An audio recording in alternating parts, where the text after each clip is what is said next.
नमस्कार। प्रादेशिक समाचार के साथ मैं पूनम किरकेट्टा। सिंहभूम लोकसभा सीट से एनडीए प्रत्याशी गीता कोड़ा ने चाईबासा में नामांकन पर्चा दाखिल किया।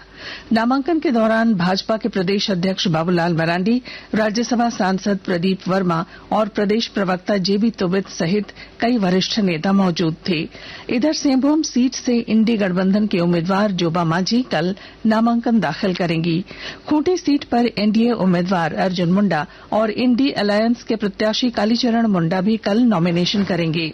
राज्य की 4 सीट पलामू, खूंटी, लोहरदगा और सिंहभूम पर 13 मई को वोटिंग होगी, जबकि नामांकन की आखिरी तारीख 25 अप्रैल है। देश में अलग अलग स्थानों पर बढ़ रहे सामान्य से अधिक तापमान और चल रही लू को लेकर निर्वाचन आयोग बैठक कर रहा है। बैठक का उद्देश्य लू के जोखिम को कम करने के उपायों पर चर्चा करना है।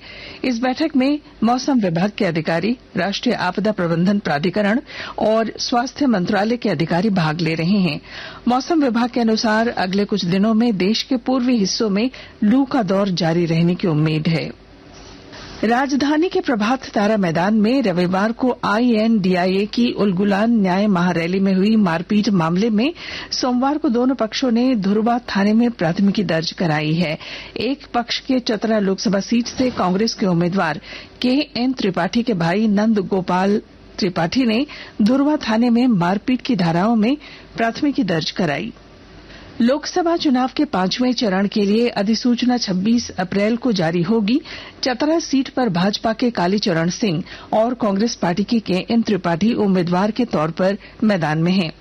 नामांकन की अधिसूचना जारी होने के ठीक पहले बीजेपी के पूर्व विधायक और पार्टी के एससी मोर्चा के राष्ट्रीय कार्यसमिति सदस्य जयप्रकाश भोक्ता ने चतरा से लोकसभा का चुनाव निर्दलीय लड़ने की घोषणा की है।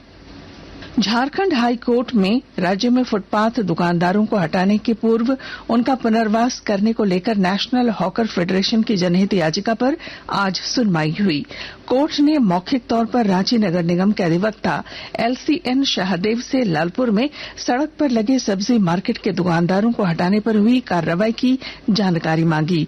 कोर्ट ने मामले की अगली सुनवाई मंगलवार निर्धारित की है। झारखंड हाई कोर्ट में चशायर होम रोड की 1 एकड़ जमीन की अवैध तरीके से खरीद बिक्री से जुड़े मामले में राजेश राय की जमानत याचिका पर आज सुनवाई हुई।